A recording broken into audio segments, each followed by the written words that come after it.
La dernière fois que j'ai vu cette action, c'était Neymar Mbappé. Pourquoi tu lui as pas donné? Après l'arbitre et la VAR, ça c'est pas carton rouge. En fait, ça existe, c'est possible. T'as le droit d'écraser tes crampons sur un tibia. Pour la première fois, on a eu l'occasion de voir jouer Molotov avec Zabarni. Ils se sont échangés des passes, les frères. Je sais pas si ça vous fait pareil en parlant de Molotov.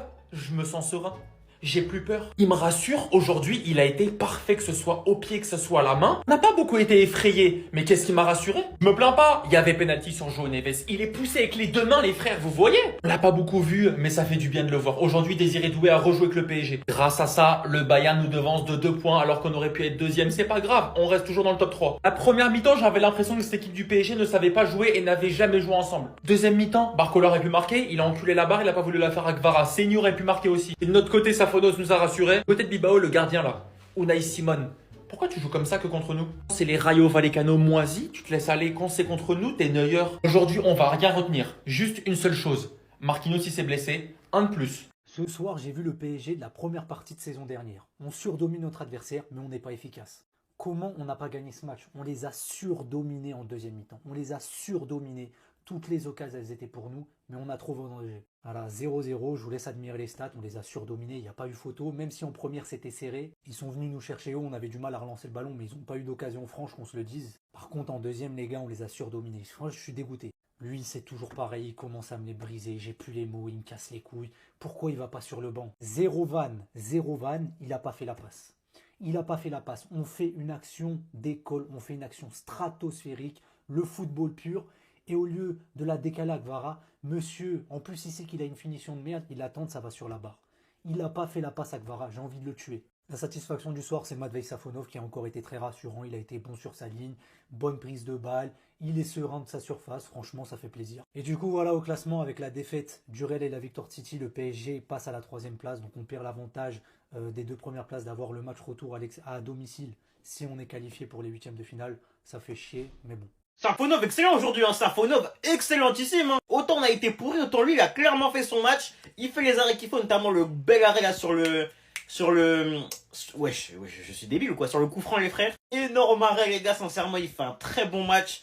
Il est plutôt serein les frères à la relance. Il est très très bon sur ses sorties de balle. Très très bon sur corner surtout parce qu'en fait il prend de la place, t'as vu, il fait peur à la défense. Plutôt à l'attaque, excusez-moi. Et du coup, il prend de la place, t'as vu, et personne ne vient le coller, personne ne vient le gêner. Franchement, les frères, il a fait un très bon match, hein. Et maintenant, t'as vu qu'il a fait ses 2 matchs, il a été excellent en Ligue 1, excellent en Ligue des Champions. Comment tu vas justifier le mettre de le mettre sur le banc maintenant? Moi, je veux bien, Chevalier va revenir, il est le numéro 1 à la base et tout, ok. Seulement, vous le savez, c'est la méritocratie qui doit primer, t'as capté? Et quand t'as un gardien qui a eu 2 grosses occasions de marquer les esprits, pour le coup, les 2 matchs, il marque les esprits, il est excellentissime. Double clean sheet, il est vraiment très bon. Sincèrement, moi les gars, je serais d'avis qu'il continue.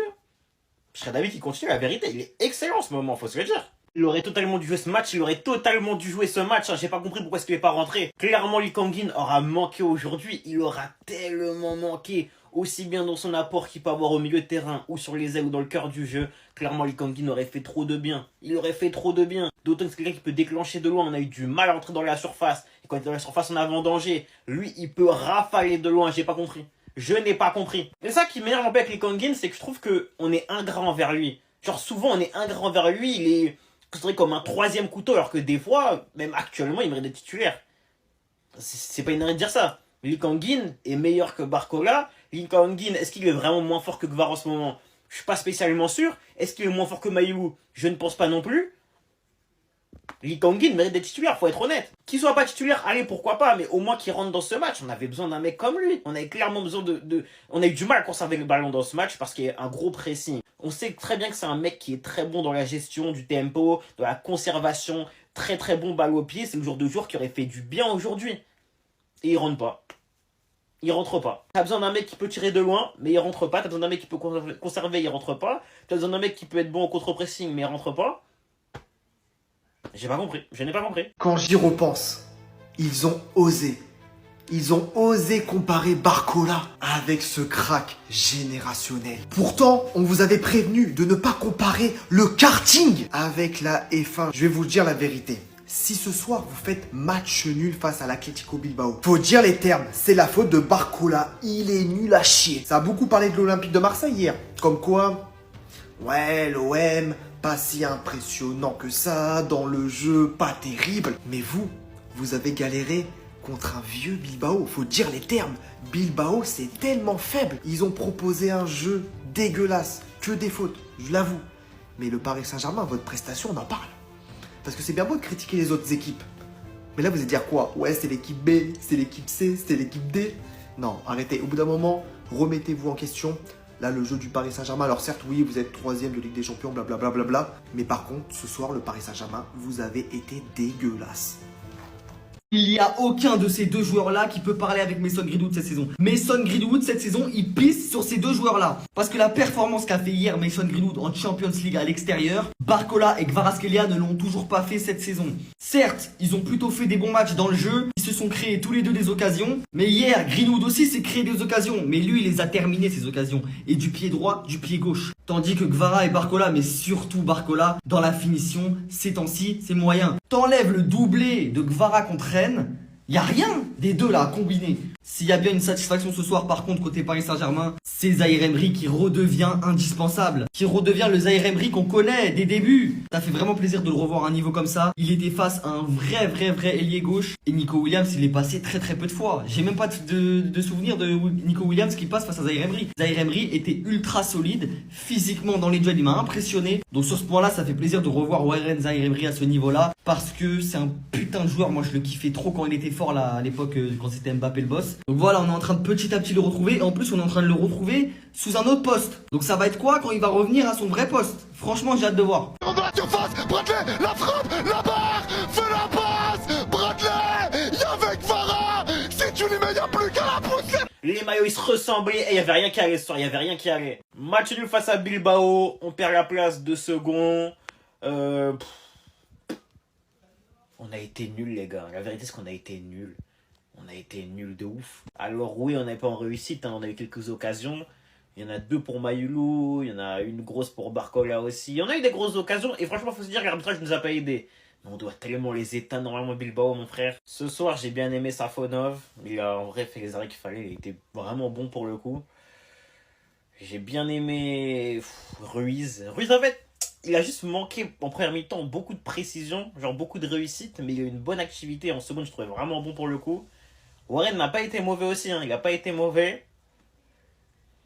Maintenant, devant les gars, devant c'était naze. Hein. Devant c'était naze. Bradley, il a bien joué quand il passait à gauche, mais c'était insuffisant. Vraiment, la prise de décision des fois, elle est trop catastrophique. Kvara pas en russe aujourd'hui, il faut se le dire. Kvara, c'est pas un bon... Enfin, il a une bonne activité, mais c'est pas un bon match. Hein. On attend plus de Kvara. Nuno, il était mauvais. Il revient de blessure, hein, donc on le pardonne. Mais il était super mauvais ce soir. Franchement, il y a rien à retenir. Hein. On a été naze. La plus grande évolution de l'histoire, ainsi en 2020, on nous aurait dit que 5 ans plus tard, on aurait la meilleure paire de latéraux au monde. On ne l'aurait jamais cru. On ne l'aurait jamais cru. On joue littéralement sous Bakker Florenzi, les gars. Rendez-vous compte de la folie, s'il vous plaît. Et en fait, faut mettre un peu de contexte dans tout ça. Hein, parce qu'on se dit Bakker Florenzi, c'est une dinguerie. C'est vraiment une dinguerie. Et oui, c'est une dinguerie. Mais les gars, faut savoir que de base, on avait à gauche Bernat titulaire, t'as capté? Sauf que Bernat blessé. On avait Kurzawa, les frères. Sauf que Kurzawa blessé et souvent pas au niveau, t'as capté? À droite, à la base des bases, les frères ont joué avec... comment il s'appelle? Avec Kerrer à droite. Mais Kerrer était vraiment trop nul, il savait pas centrer. Le jour où Florenzi arrive au PSG, premier match, je crois qu'il met une passe D. Je suis pas sûr s'il met une passe D, mais en tout cas, il enchaîne les centres. Mais genre pas à terre. Les centres en hauteur, t'as capté? Il faut savoir que ça faisait des années, les gars. Mais vraiment des années, peut-être depuis Aurier, qu'on n'avait pas vu un latéral centré au PSG. Les gars, la tête de homme, fallait voir comment est-ce qu'on était émoustillés. Sauf que le plaisir, il a pas duré. Hein. Quand on s'est rendu compte que ce mec-là, c'était une fraude, qui savait pas tenir plus de 40, bah allez, j'abuse, plus de 60 minutes par match. Au bout de 50-60 minutes, il était cramé de ouf.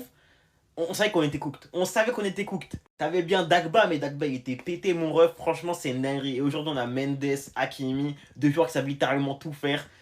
Les 2 meilleurs latéraux au monde. En fait, les gars, le vent, il a tellement tourné au PSG.